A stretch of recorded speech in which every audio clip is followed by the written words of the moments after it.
Bom dia a todos. Vamos dar início a mais uma atividade doutrinária da Casa da Fraternidade. O Marquito. Marco, bom dia, Marco. Como vai? Bom dia, Luiz. Meu áudio tá bom para vocês? Para mim tá. Ok, então. Hoje eu optei pelo fone, que fica melhor o som. Isso. Pessoal, antes da gente começar a falar, antes que o Marcos comece a conversar, nós já estamos aí com 8 pessoas online. Nós vamos combinar que Marcos sempre gosta de fazer o trabalho de uma forma mais dinâmica. E é importante, né? A gente está vendo logo as perguntas que quiserem fazer, para que a gente vá ao longo do nosso diálogo aqui, a nossa conversa, trabalhando o tema. É um tema muito importante, né? O amor e família, ainda mais agora que a família foi convidada a ficar toda junta em casa. Pois E é. é realmente bem oportuno essa proposta que a gente está trazendo hoje. Nós vamos dar início, já estamos aí com 2 minutos, vamos fazer a nossa oração, pedir a Jesus que nos acompanhe nesse trabalho para que tudo transcorra em paz. Vou ler uma mensagem que vai servir para nos tranquilizarmos mais, né? Vejamos. A espiritualidade nos pede para cada um de nós amar a sua cruz, pois ela é que nos servirá de ponte à felicidade. Pede para que cada um ame a sua realidade, que é a sua cruz diária na família, no trabalho, na doença, na dificuldade financeira, enfim, em todos os obstáculos que nos cercam. Amar a sua cruz não é amar o sofrimento, é aceitar de bom grado o desafio do agora, sabendo que ele nos servirá de ponte para novos caminhos. Vivemos reclamando do que temos e do que somos. Não aceitamos a realidade. A realidade em que estamos inseridos e não vemos os desafios do crescimento que a sabedoria divina embutiu em cada dificuldade que evidenciamos. Nossos problemas são coerentes com as nossas necessidades de evolução. O tamanho de nossa cruz reflete o quanto precisamos nos adiantarmos em crescimento pessoal. Atraímos os problemas com a finalidade de aprendermos mais sobre nós mesmos. Então, essa é a missão, digamos, das dificuldades. Nós vamos pedir a Jesus que nos acompanhe, rogar aos mentores da Casa da Fraternidade, os Espíritos, e vamos orar em benefício de todos, orando a prece que Maria nos ensinou, o que Maria nos trouxe. Ave Maria, cheia de graça, o Senhor é convosco. Bendita sois entre as mulheres, bendito é o fruto do vosso ventre, nasceu Jesus. Santa Maria, Mãe de Jesus, rogai por nós, pecadores, agora e na hora de nossa morte. Que assim seja. Amém. Que Deus seja louvado. Companheiro, estamos com 13 pessoas. Acredito que você já pode dar início à atividade, né? Vamos. E vamos para... Trabalho nos chama. Hoje o nosso companheiro falará sobre amor em família. É um tema realmente muito oportuno. Marcos, fique à vontade. Vamos iniciar a nossa atividade. Primeiro, bom dia a todos, né?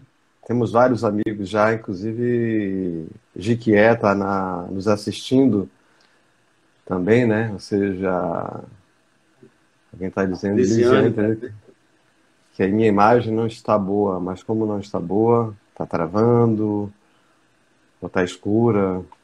Ela está ficando um pouco embaçada. Ah, mas isso aí é por causa da resolução. Pode ser por causa da resolução mesmo. Deixa eu só fazer um teste aqui para ver se a questão da luz... Mas talvez, Marcos, seja sinal. Ela está um pouquinho assim, como se fosse falhando, sabe? Mas não chega a travar, ela está dando saltos, né? Ah, então vamos nessa. Vamos trabalhar então. Bom, a gente começa pela reflexão que está contida no Livro dos Espíritos, né? na questão sobre a família 775. Qual seria para a sociedade o resultado do relaxamento dos laços de família? E a resposta é uma recrudescência do egoísmo. Ou seja, recrudescência, aumento do egoísmo. Ou seja, se não houvesse a família, o egoísmo tomaria conta do nosso planeta, viveria ao nosso lado o tempo todo, e aí não existiriam as relações interpessoais, que é o que tanta gente tem buscado nesse momento, apesar do distanciamento físico, né, tem buscado através dessas lives, através dessas palestras via internet, aproximar as pessoas. E não é diferente aproximar a família. Quando a gente imagina a família, a gente tem que refletir um pouquinho. Vou lançar esse desafio agora para todo mundo. O que é estar em família? Eu vou citar aqui algumas perspectivas, alguns parâmetros, mas fiquem à vontade. Se quiserem postar aí no chat, quais são o que vocês entendem de que é estar em família, né? Para a gente tentar aumentar essa noção de família, já que hoje a diversidade de família é muito grande. Então vamos começar a entender família em primeiro lugar. Que tipo de família você é? Aí eu vou fazer uma brincadeira aqui, Luiz. Veja, você pode escolher também dentro desses 3 tipos de família. Família Addams, todo mundo lembra do filme, né? A família esquisita, né? Nós temos a família do Shrek, a família de ogros, e temos a família Simpson. Que família você escolheria ser aí nessa brincadeira, Luiz? Olha, os Simpsons, qual foi a outra? Adams e a do Shrek. Adams. Olha, com certeza não seria Adams, né? O Shrek é um ser bem assim, que nos bota muito a pensar, né?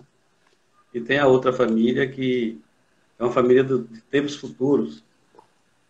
Mas vamos lá. Lisiane escolheu o Shrek aqui. Depois eu vou explicar um pouquinho cada uma dessas. Mesmo sendo uma pessoa que traz um tipo diferente, ele é interessante a relação dele com o Shrekinho lá.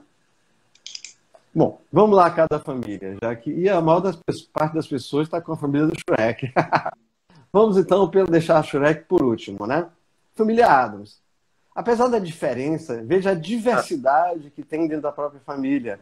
O mordomo é um Frankenstein, a avó é muito doida. Eles são um casal muito apaixonado, eles dois. E os filhos com aquela brincadeira de um querer maltratar o outro, mas percebam que em todo momento do filme eles estão sempre juntos, estão sempre unidos. Gomes é uma pessoa muito boa, você percebe a bondade no coração dele, apesar dessa diferença toda. Então você vai perceber a unidade dessa família, apesar de todas as diferenças. A família da Simpsons, família Simpsons. Cada um tem uma personalidade, né? A menina que é inteligente, Bart que é aquele skatista, garotão, o Homer Simpson que é completamente distraído, ingênuo, né? E ele vai percebendo também, mas que eles têm uma unidade. Ao final de cada desenho dos Simpsons, eles estão sempre juntos, sempre grudados. Brigam, mas estão sempre juntos e grudados. E a última família, que foi a maior parte do Shrek, nele botou interessante aqui, por ser amoroso. Quando a gente vê o primeiro desenho do Shrek, aonde esqueci o nome da esposa do Shrek agora, ela opta em ficar princesa... Fiona, ou ficar ogro. Pelo amor que ela teve pelo Shrek, ela opta ficar ogro para a vida inteira. Então isso é uma declaração de amor muito grande, não é a aparência física, não são as feições se são belas ou não, que vão fazer com que esse amor se transforme e se aprofunde cada vez mais. Na nossa família não é diferente. Alguém refletiu e me responderia o que é estar em família, agora, já que a gente compreende um pouco esses 3 tipos de família, que são filmes da TV, mas alguém como é que estar em família? Eu vou dar uma dica aqui logo em primeira mão. Estar em família é estar em igualdade. Por que estar em igualdade? Ah, mas nós pais sabemos mais que os nossos filhos, nós responsáveis temos uma maturidade muito maior que os nossos adolescentes. Enquanto espírito, será que isso é verdade? Nós temos as mentes adormecidas dos espíritos que reencarnam conosco, né? Na nossa família, mas eles não são tábuas rasas, vazias. Eles têm uma vivência, um aprendizado, e nesse nível que estamos existencial, quem garante que os nossos filhos não são muito mais à frente do que nós, responsáveis por eles? Quem garante que eles não têm uma vivência, uma bagagem muito maior, inclusive bagagem moral, que foi o tema que trabalhamos a semana passada, educação moral? Quem garante que esses não estão muito além de nós nessa questão? Então, quando chegamos aqui ao plano Terra como família, chegamos em termos de igualdade. Diferenças, a questão etária, mas como personalidade, como aprendizado, a gente não pode garantir por isso. Então, nós estamos numa igualdade, num processo de que todos nós somos espíritos reencarnantes, vivendo essa experiência na matéria, com o objetivo de evoluir, de crescer. Então, o mesmo objetivo para todos nós que estamos nessa existência. Então, igualdade. As diferenças são diferenças essenciais, ou seja, a diferença do espírito, nível evolutivo.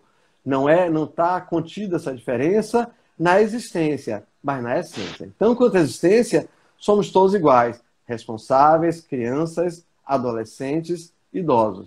Estamos nessa família com algum propósito para juntos fazermos alguma coisa. Até agora ninguém colocou como é que estar em família. Eu vou seguindo adiante. Se alguém colocar, eu estou lendo aqui, eu trago para a nossa conversa. Quando estamos juntos, principalmente nesse momento agora de recolhimento familiar, conforme citado por Simão Pedro, palestrante, né? Não Simão Pedro apóstolo, mas ele sugere que usemos o termo recolhimento familiar. A gente tem uma coisa de estar junto. São as nossas diferenças, né? A Lisiane botou aqui apoiar-se. Pois é, eu vou aproveitar essa sua palavra apoiar-se e dentro do ceder às vezes. Obrigado vou aproveitar também aceitar o outro como ele é, de Ana Paula. Nesse processo todo, acima de tudo, estarmos unidos. Drica, o que é isso? Quando estamos juntos, a gente precisa aprender a respeitar um ao outro e ceder algumas vezes. Ou seja, não basta a minha palavra. Isso mesmo, Letícia, exercício de tolerância. A gente precisa aprender a tolerar-se, em primeiro lugar, para aprender a tolerar o outro.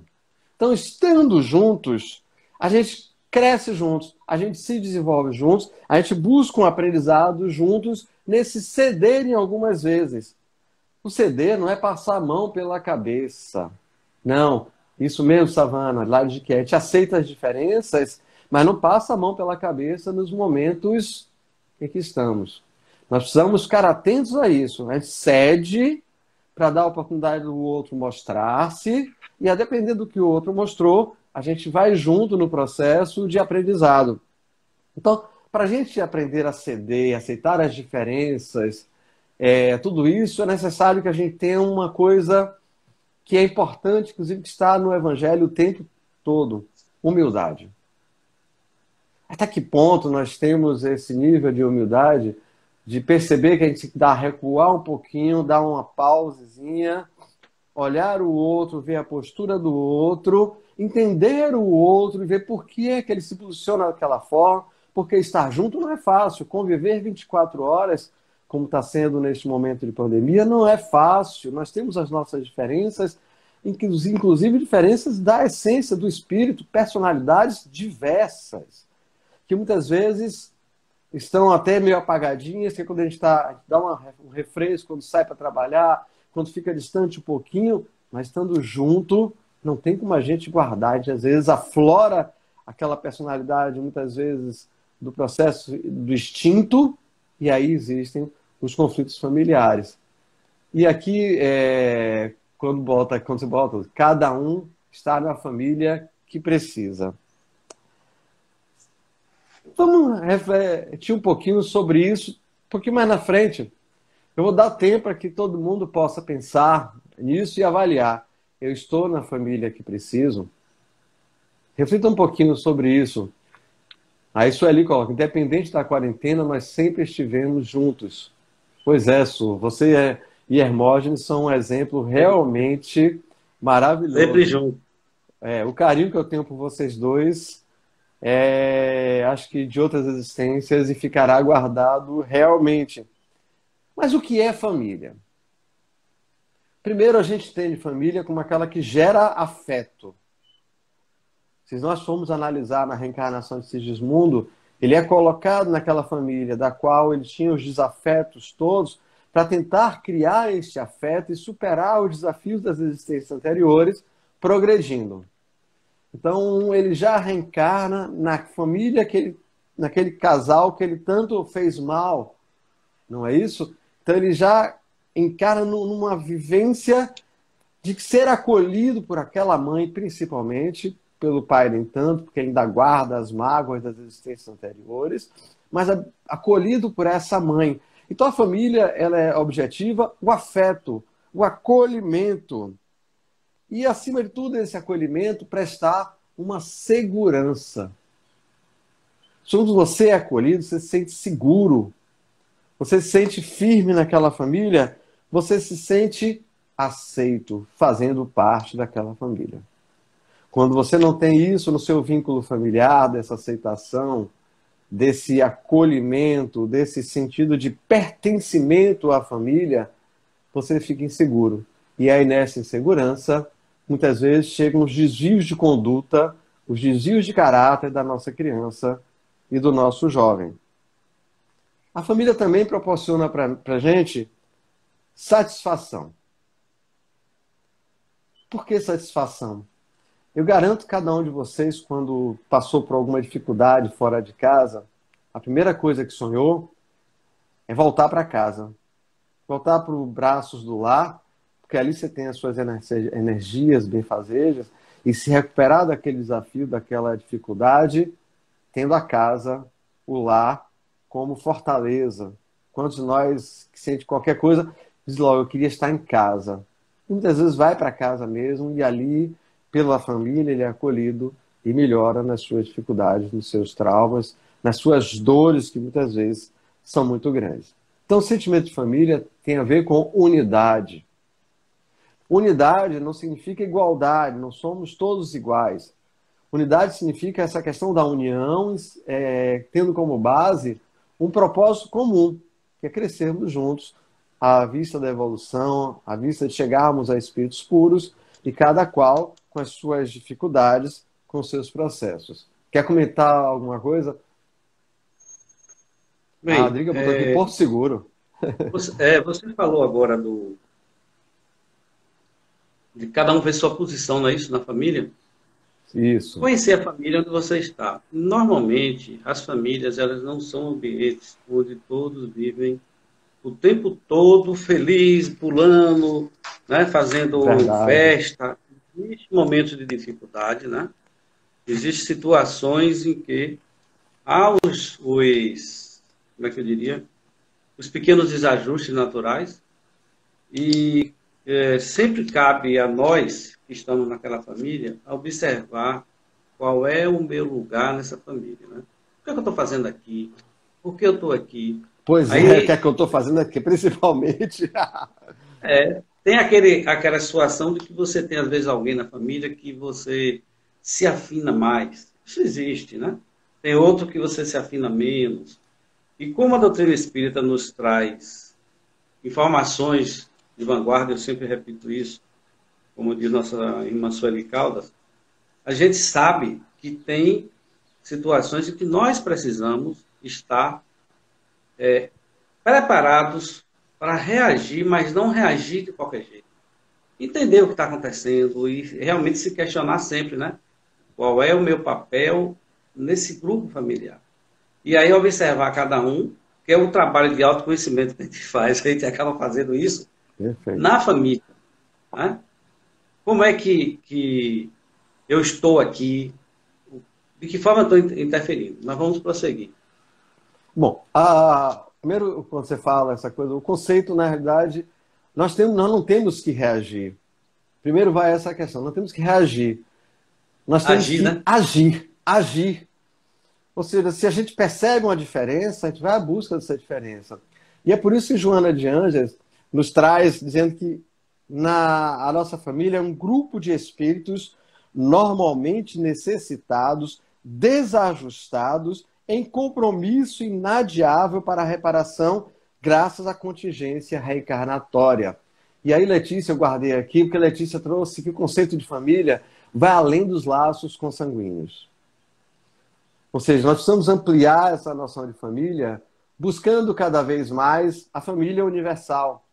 Começando pela família da consanguinidade, que, como bem o Luiz colocou, nós não estamos aqui por acaso, tem uma razão de estarmos juntos, porque, segundo a sociedade, nós definimos família como célula principal, célula primeira da sociedade, ou seja, é a célula experimental onde se forjam valores. Então, vamos perceber a importância dessa nossa família. Se para os olhos da matéria, a família é um lastro muito importante, imagine para nós espíritas espíritos, ou espíritos espíritas, né? Que importância tem esse laço familiar da consanguinidade como forma de reajustes mesmo, de elevar os nossos valores, de entender a empatia, a caridade, a humildade, todas as virtudes que estão em cada um de nós, mas que precisamos reafirmá-las a todo dia, a todo instante. Seja bem-vinda, Ceildes. Beijando o maridão na família toda. A Lana, nossa mamãe, né? Mamãe recente, também está aí conosco. Parabéns, Alana. Parabéns, Alana. Que felicidade ter esse bebê que nasceu ontem, anteontem, conosco, para nos ajudar nesse progresso, nessa evolução. E aí, Joana É a família volta de para... Alana crescendo, né? Pois É a é, que eu família de conheci... Alana formando. eu conheci lá no oeste da Bahia e depois elas vieram morar aqui, foi um reencontro maravilhoso, né? Mas Joana de Ângeles continua nos afirmando uma coisa, que família é uma escola de bênçãos onde se aprende os deveres fundamentais para uma vida feliz. Gente, o que é vida feliz? Vida feliz é ter tudo na matéria. O que é ter uma vida feliz? Ter a vida feliz é estar numa família onde, apesar das diferenças, a gente consiga aprender com as diferenças. É manter essa família como o nosso alicerce mesmo não sendo da consanguinidade, ou mesmo sendo da consanguinidade apenas, não tendo vínculos espirituais de antecedentes, não ter essa família universal ainda, mas que a gente entenda que ali está a possibilidade de ampliarmos a nossa família universal e crescermos juntos. Por isso, Joana nos diz que é uma escola de bênçãos. Então, muitas vezes a gente pergunta, mas eu não estou na família que eu quero. Aí Luiz traz que a gente está na família que precisa.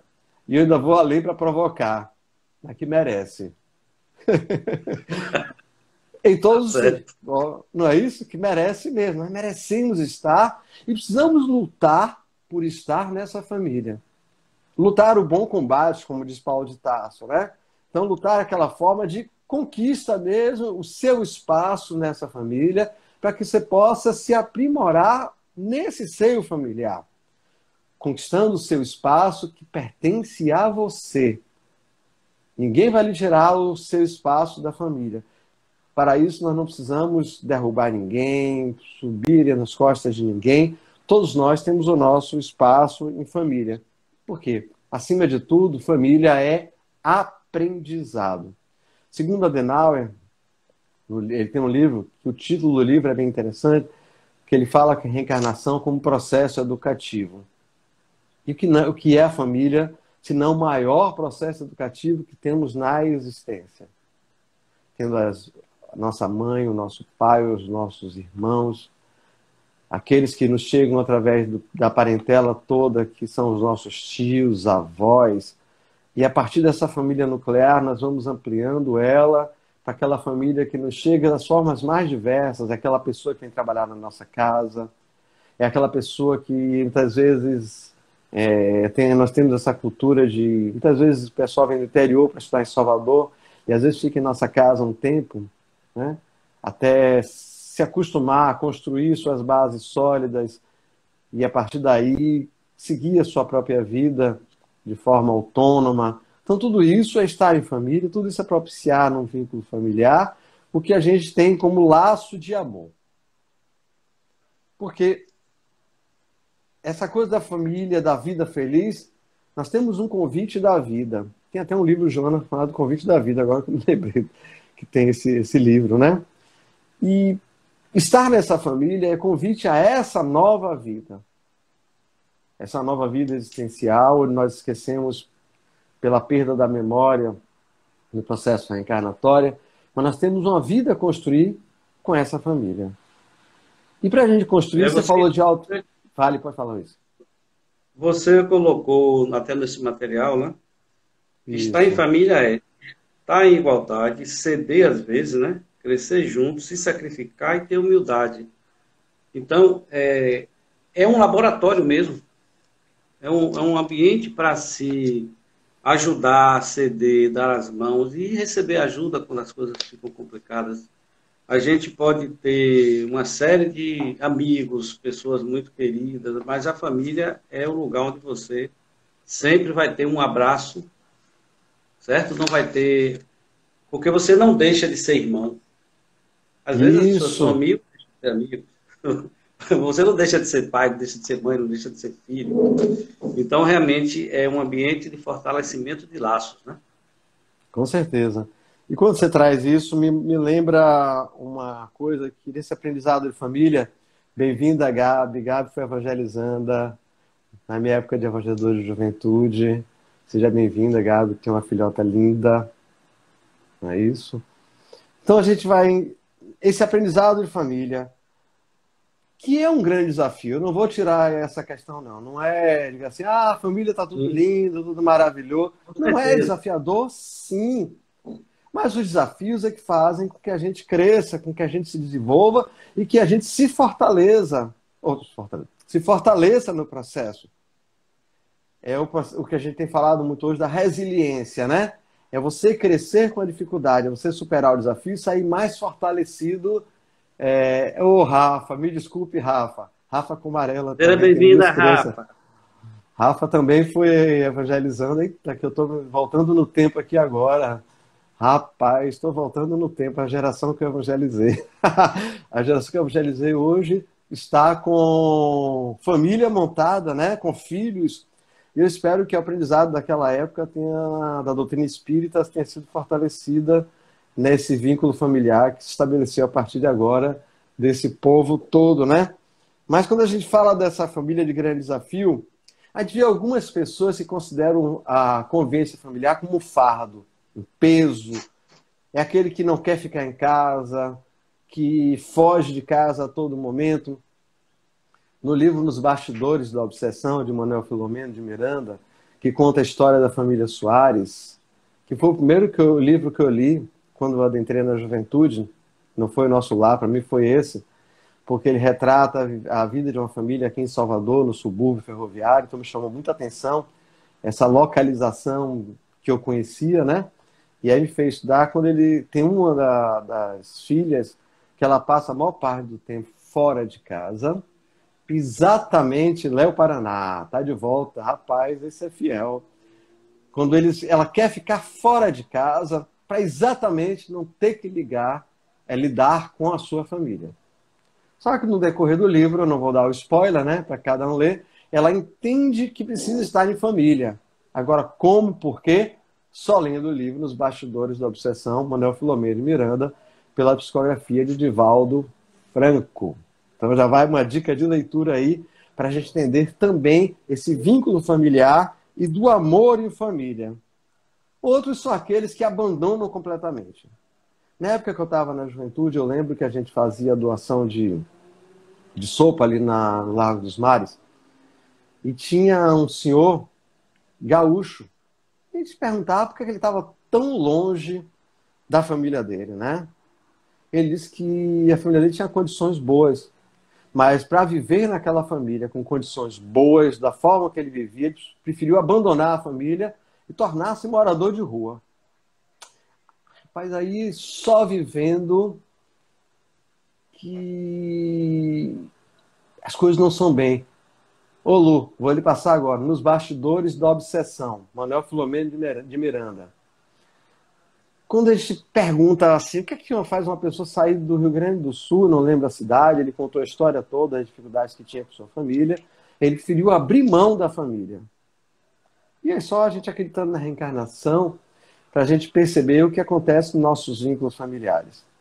Óbvio que muitas vezes, quando a gente faz isso, a gente torna-se um covarde. E a gente perde a oportunidade de crescer junto e de muitas vezes ser um exemplo para aquela família. Então, por isso está o grande desafio nessa história. Mas tem aqueles também que utilizam da família como renovação. Como você mesmo falou, Luiz, como o processo de autoconhecimento, como isso viesse a auxiliar esse autoconhecimento. Você, quando se conhece, você conhece a família onde você está.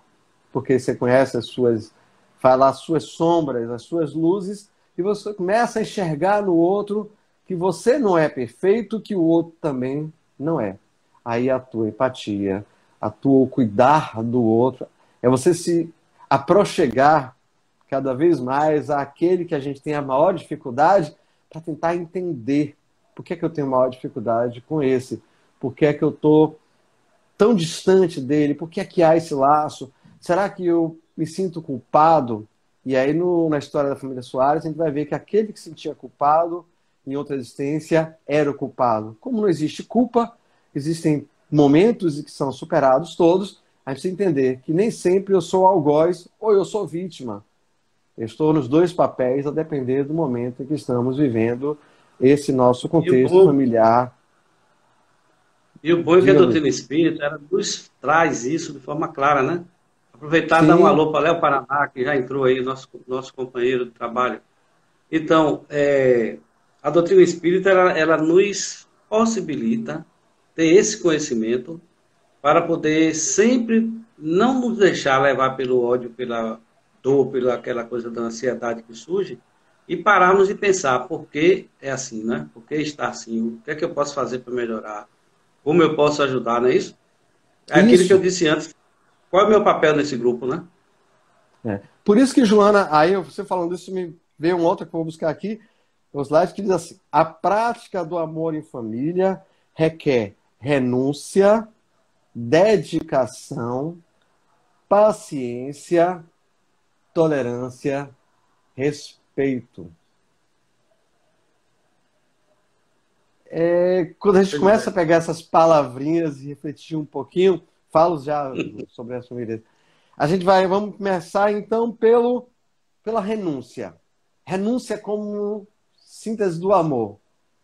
Eu renuncio a algumas coisas por um bem maior, por um amor maior, que não é só o amor por mim mesmo, que é o amor maior que eu, que é o amor em família, é o amor do conjunto. Leonardo Boff, teólogo, foi padre um dia, e hoje é teólogo, estudioso das religiões. Ele nos faz uma separação sobre viver bem e bem viver. Nós vivemos bem, mas não bem vivemos. Porque o viver bem é você cuidar de si. São as coisas materiais que estão à nossa volta. Agora, o bem viver é uma ampliação. É você estar bem, mas a comunidade à sua volta também estar bem. É você contribuir para o bem-estar e para esse estar bem de toda a comunidade à sua volta. É por isso que quando a gente fala da família fraterna, Lu, que não é a família da consanguinidade, é a família do coração, é a família dos laços espirituais, a gente amplia essa noção de família percebendo que somos todos uma família só. Principalmente pelo aspecto principal. De quem somos filhos? Quem souber responder ganha um chocolate. De quem somos filhos? Se eu vou dar mais 5 segundos. Se ninguém responder, o chocolate é meu. Nossos filhos são espíritos, né? Não, mas antes disso, antes até de nossos filhos são espíritos. É a concepção de que somos filhos de quem? Enquanto essência, enquanto o que somos. Muito bem, Lisiane, ganhou o chocolate, que vai dar é Luiz, eu não disse se é eu que ia lhe dar. Antes de tudo, nós somos filhos de Deus. Pois é, essa compreensão de filhos de Deus é que nos coloca na Irmandade Universal. Esse momento de pandemia tem sido importante porque ele quebrou as fronteiras, quebrou as barreiras. Ou seja, não é o rico, não é o pobre, não é o preto, não é o branco que fica doente. Todos nós ficamos doentes. Ele começa, inclusive, a pandemia a partir do nosso continente mais desenvolvido atualmente, que é o continente da Ásia, a China, que está num padrão de desenvolvimento muito grande. E o primeiro continente que ele atinge na pandemia, a Europa, que desprezou tanta gente durante todo o seu processo de domínio, desde as descobertas e todo o processo histórico. Vamos lembrar da história da humanidade, né? Se já a Europa dominou em favor de si mesmo, desprezando os outros países, os outros continentes. Então, como filhos de Deus, somos todos irmãos. Por isso que praticar renúncia, dedicação, paciência e, acima de tudo, a tolerância e o respeito é você entender o outro como ele é, como foi dito anteriormente, mas respeitar. O outro não tem que pensar igual a você, porque você está nessa família hoje com o controle dessa família, que hoje pode ser pelo pai, pela mãe, por quem está responsável pela família, não interessa quem, mas não significa que eu tenho o domínio da família. Eu estou nesse momento com maturidade ou com possibilidades financeiras, o que quer que seja,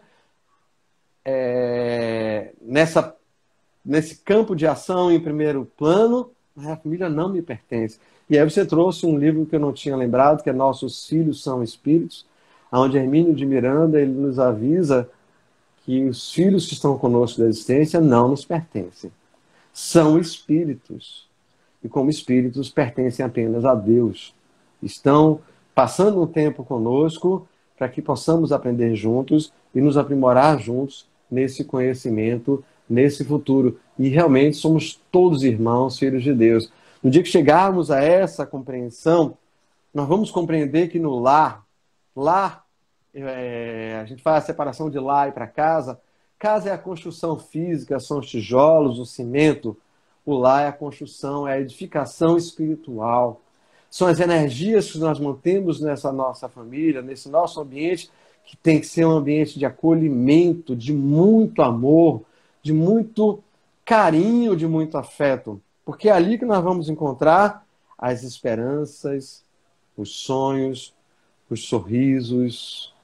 É ali que nós vamos encontrar a caridade primeira, é ali que nós vamos encontrar o amor. Eu vou trazer uma reflexão de Paulo de Tarso, que está, na verdade, é um texto que Paulo de Tarso escreveu a Timóteo, né? O jovem Timóteo, que tornou-se um discípulo de Paulo de Tarso. E aí ele nos diz o seguinte: aprendam primeiro a exercer piedade para com a sua própria família e a recompensar seus pais, porque isto é bom e agradável diante de Deus. E aí a gente se pergunta da seguinte forma: mas peraí, mas a minha família, os meus pais, eles não me aceitam, eles me abandonaram por muitas vezes, tornei-me órfão porque me largaram, não quiseram cuidar de mim.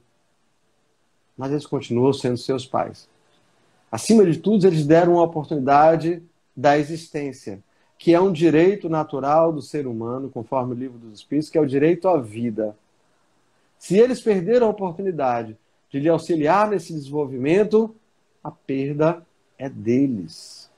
Mas a gente ser grato pela oportunidade, porque também não entendemos qual é a nossa relação com eles de existência anteriores.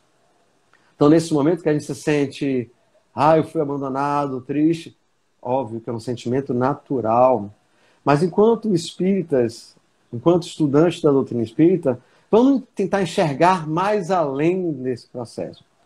Vamos, pelo menos em pensamento, amar a estes pais e denotar a eles a melhor carga de energia possível, que muitas vezes eles são os doentes e precisam de apoio. Por isso que Jesus afirma o tempo todo no Evangelho: que ele não veio para os sãos, ele veio para os doentes.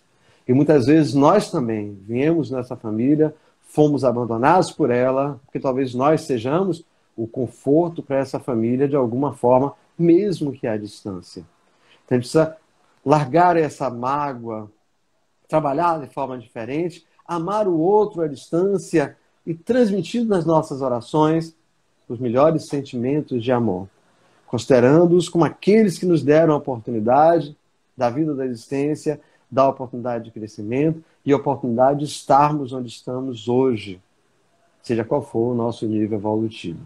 Alguma consideração, Lu? Algum comentário? Bem, Tem Sueli aqui.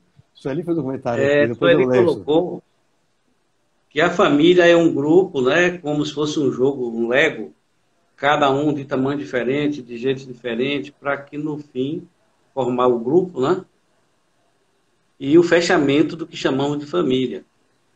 Pois é, existem realmente as diferenças. As pessoas não são iguais. Elas estão naquele grupo justamente para aprender. Se fossem iguais, não teria o que aprender. Pois é. Porque a lei de sociedade nos convida a viver em sociedade. E a família uma célula, digamos, da sociedade, não é isso? Isso. A própria lei da física, Luiz. Hein? Já estamos no tempo. A própria lei da física nos informa através da concepção dos opostos, né? Que isso é muito interessante. Exatamente. Mas diga, Luiz. Já estamos chegando ao final. Nós estamos com 43 minutos aproximadamente de tempo. Daqui a 17 minutos a gente vai estar, o Instagram vai estar cortando. Nós vamos estimular as pessoas que façam mais algumas perguntas, né? Nós estamos já chegando perto do final. E se por acaso chegar no tempo, a gente retoma logo de imediato. Eles cortam, mas a gente retoma logo de imediato para poder fazer o fechamento. Então, Marcos, você veja se você tem mais e as pessoas que quiserem fazer perguntas já podem ir mandando para que a gente finalize, né? Enquanto as pessoas mandam as perguntas, eu vou trazer uma reflexão de André Luiz sobre a família também, onde ele disse: começar na intimidade do templo doméstico, a exemplificação dos princípios que esposa, com sinceridade e firmeza, uniformizando o próprio procedimento dentro e fora dele. Ou seja, ele nos chama a atenção do exemplo que tem que estar presente o tempo inteiro nas nossas relações familiares, para que a gente consiga realmente fortalecer dentro do coração e das mentes daqueles nossos pequenos adolescentes o vínculo importante que é este vínculo da família. Luiz, fale sobre Léo Paraná, as dificuldades de lidar com filhos em situações de crimes materiais. No livro Constelação Familiar, tem um texto que é muito interessante, que nos fala exatamente sobre quando a gente chega no momento, enquanto aqueles que estão sob a nossa responsabilidade não seguem a conduta moral que esperamos enquanto criação. E que em algum momento da vida, seja adolescência, seja maturidade, tomam caminhos que não seriam aqueles escolhidos por nós, responsáveis por eles. E muitas vezes o nosso coração fica muito doído, sofrido, isso é natural, mas uma coisa que Joana nos traz muito forte é: se fizemos tudo que foi possível, se fizemos tudo que esteve ao nosso alcance, e aquele espírito optou por outros caminhos e que não o que nós oferecemos a ele, a escolha é dele. A gente não quer ver ninguém sofrer, claro, sem sombra de dúvida, principalmente aqueles que nós vimos nascer e que acompanhamos por toda a sua existência, até aquele momento de ruptura da questão moral mesmo, da questão do caráter, como cita Allan Kardec. Mas se nós fizemos tudo, nesse momento, vale muita oração por nós e por ele. Léo nos trouxe aí uma questão bem interessante, né? Falem sobre as dificuldades de lidar com filhos em situação de crimes materiais. Foi esse que eu acabei de falar. É isso. Eu queria dar um exemplo que eu vi há pouco tempo. Uma pessoa que tem um filho em situação com uso de drogas, etc. E, ao mesmo tempo, ela precisa dar uma atenção ao filho em determinadas situações críticas, né? Envolvimento, às vezes, com polícia, com ferimento e hospital e tudo mais. E, ao mesmo tempo, a, a CLT, o seu trabalho, o patrão quer que ela esteja no trabalho. O patrão quer que ela esteja ali para cumprir, para ela não pode perder o emprego. E, ao mesmo tempo, ela tem um filho, problema, ela sozinha com o filho, ela precisa estar ali dando atenção. Então, realmente, são situações muito difíceis, muito complicadas, né? Principalmente quando envolve uma situação como essa, que o garoto se envolveu com o uso de drogas. E é importante, realmente, a gente estar trazendo os filhos desde cedo, né, para a evangelização, seja ela de qual religião for. Existem afirmativas que eu tenho visto. Outro dia, o Sandro fez uma afirmativa interessante. Ele disse que foi feita uma pesquisa e que se mostrou que a evangelização ela interfere na vida da pessoa ao longo de toda a sua história, e independente da pesquisa no início, as pessoas pensavam que era essa ou aquela religião, depois descobriram que eram todas. E todas aquelas pessoas que receberam as orientações evangélicas cedo, elas tiveram mais sucesso na vida em todos os aspectos, inclusive no profissional. Então, a gente precisa estar sempre orientando as pessoas até para prevenir, né? Prevenir quem está com seus filhos pequenos irem fazer esse trabalho para mais para frente não ter essas situações de crimes materiais ou qualquer outra forma de crime, né? Eu vou responder aqui a Adri. Adri, que é a Roberta. Sempre Sim. tive uma relação boa com minha filha, 18 anos, mas há pouco a relação muda, né? E as dificuldades que a gente tem na família. Primeiro que a gente tem que entender que na nossa família nós temos espíritos. Quando chega o período da adolescência, a partir dos 13, 14 anos, o espírito reafirma a sua posição enquanto encarnação, e ali ele tem os seus direitos, os seus deveres, eu quero isso, ele se afirma realmente. Então é um momento de muita dificuldade, mas é aquela história de que se nós estamos juntos no processo, mesmo de dificuldade nessa relação, a gente precisa envolver os nossos tratamentos espirituais na casa espírita. Por que essa relação mudou?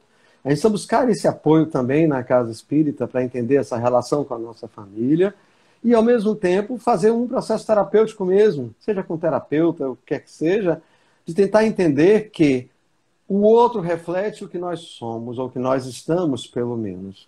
Então, se as dificuldades se apresentam, alguma raiz ela tem. Ou na existência, algum passado próximo na sua infância, ou na adolescente, ou algum passado remoto de outras existências. Então, é muita oração, envolver, estar lá pronto, conversar, mais do que nunca o diálogo é necessário, oportunizar para essa jovem, ou para esse jovem, a fala, sem a réplica, deixa ele falar.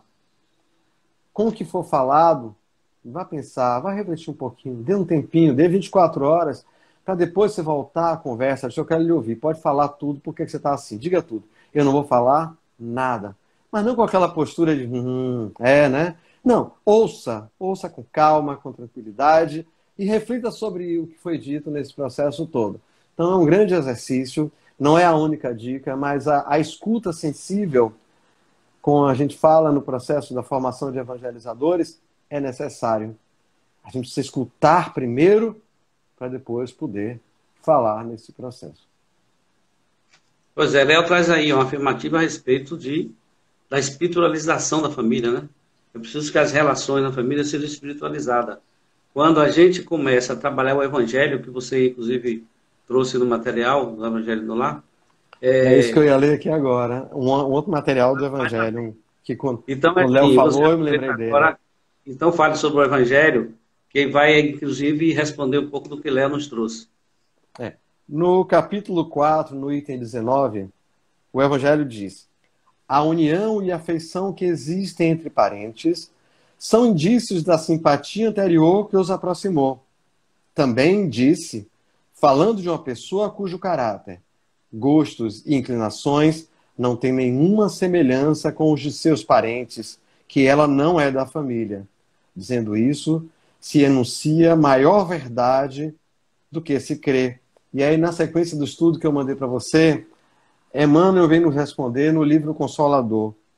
A melhor escola ainda é o lar onde a criatura deve receber as bases do sentimento e do caráter. É uma escola, é a primeira escola, é a melhor escola para o nosso crescimento espiritual. É ali onde nós realmente nos tornamos espíritos melhores. É ali onde realmente nós podemos associar as virtudes que temos e aquelas que dependemos por aflorar, utilizando-se do meio família. Pois é. Aí você falou também mais cedo sobre o Evangelho no Lar. Por isso que eu botei o último tema que eu botei o slide para me lembrar de falar sobre o Evangelho lá. Realmente, Luiz. Pode comentar. Nós temos 8 minutos, mais ou menos. Se você quiser falar sobre o Evangelho no Lar, aí, dependendo, a gente vai cair, a gente volta em seguida. Todos sabem que a gente voltará logo em seguida. O grupo se pronuncia se quer que a gente volte, né? Mas eu vou falar um pouquinho sobre essa importância do Evangelho no Lar. O Evangelho no Lar, eu lembro que no grupo de estudos, alguém, mas se a gente faz o Evangelho no Lar e os espíritos chegam à nossa casa, eu não vou fazer o Evangelho no Lar porque eu não quero espírito na nossa casa. Ao contrário.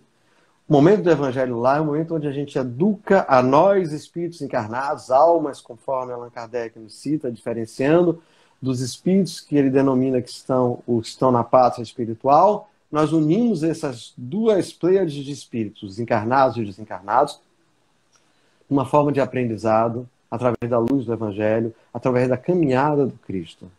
Então, que façamos o Evangelho no Lar uma vez por semana, 15 minutos, 10 minutos, 20 minutos que seja. Depois vocês buscam no site da Federação Espírita Brasileira, tem um livretozinho, o Evangelho no Lar, onde ele explica como fazer o Evangelho no Lar, o objetivo do Evangelho no Lar, o porquê. Então, para termos essa nossa união, para termos a família de acolhimento como queremos, para termos o nosso porto seguro, como foi falado anteriormente, nós precisamos dessa ferramenta que é o Evangelho em Família. Faça o Evangelho em Família. Colaborem com a sua casa, com a casa dos seus vizinhos, com a humanidade inteira, porque o Evangelho no Lar é uma luz na escuridão que vem a clarear muitos corações e muitas mentes. Eu tive uma situação que eu acompanhei de uma pessoa que ele vivia assim, ia na igreja no batizado, no casamento e não tinha nenhuma relação religiosa na família. Uma filha dele com 15 anos, 17 anos, não lembro, começou a ver o espírito dentro de casa. Então ele ficou numa situação muito difícil porque ele nunca tinha falado com ela que Deus existia, né? Que Jesus existe, Imagina. que somos espíritos, de onde vimos, para onde vamos, etc. E mesmo, digamos, em outras religiões, que ele pudesse ir à igreja, ou, sei lá, falar com o pastor, falar com o padre, ele não tinha nenhuma conversa a respeito de espiritualidade com a família. Aí ele teve mais dificuldade para começar naquela hora.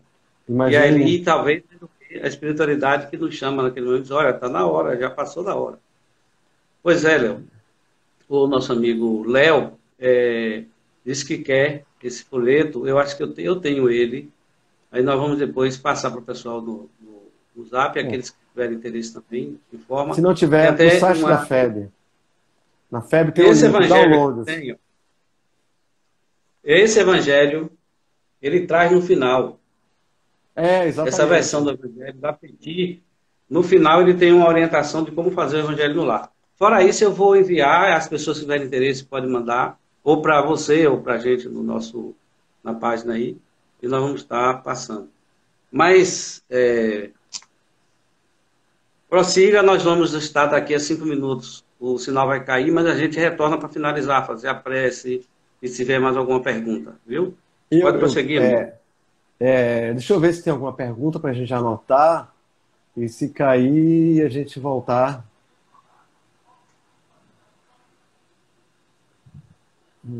Acho que não tem questão, não. Porque quando cai, a gente perde todo o histórico, né? Quando a gente volta na nova conversa, a gente perde o histórico. Sim. Pois é. Então vamos fazer a prece. Você faria a prece para a gente encerrar? Falo, mas eles querem que a gente volte. A gente pode voltar, talvez até explicando um pouco do Evangelho. Faço a prece, sim. Eu não meço. Um abraço. A gente retorna e conversa mais um pouquinho depois da prece. Isso, exato. Mestre amado Jesus, Tu que és o nosso guia e modelo, para a humanidade. Fortalece-nos a cada momento, neste vínculo familiar do coração e das mentes, levando-nos à espiritualidade superior, tornando-nos espíritos familiares a todos. Que este processo existencial consolide a meta de cada um de nós, fazermos parte da grande família, filhos do mesmo Pai que somos. Que unamos os nossos esforços em preservar as famílias que temos na existência, buscando cada vez mais a oração, os sentimentos internos, a calma e a tranquilidade. Que a harmonia faça-se nós em todos os momentos, agora e sempre. Que assim seja, Pai. Que assim seja. Nós estamos com 3 minutinhos. Se as pessoas tiverem ainda alguma pergunta, nós podemos retornar. Se não, a gente encerra aqui. Queria informar que na próxima semana, nesse mesmo horário, nós estaremos de volta. E, assim, nos horários que a Fraternidade tem palestra, nós estamos sempre apresentando esse trabalho, que é segunda, 20 horas, quarta-feira, 9 horas, e sábado, 16 horas. Então, nesse caso, já que não tem mais perguntas, nós vamos encerrar, Marquito. Vamos encerrar, Marquito, a nossa... viu, Marquito?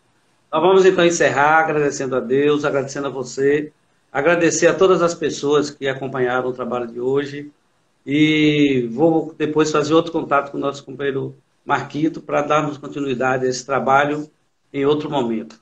Agradecer ao povo de Jequié e Serrinha que estavam conosco também, viu? Serrinha e Jequié representados aqui. Jequié e Serrinha estavam representados. Graças a Deus, a internet propicia isso, né? Agradecer esses companheiros de Serrinha. E também acompanhar Serrinha aqui, é Maurício Serrinha, representantes legais de Serrinha também. Ok, pessoal, vamos encerrar, agradecemos a todos. Até breve. Um grande abraço, muito obrigado a todo mundo que partilhou suas ideias. Obrigado.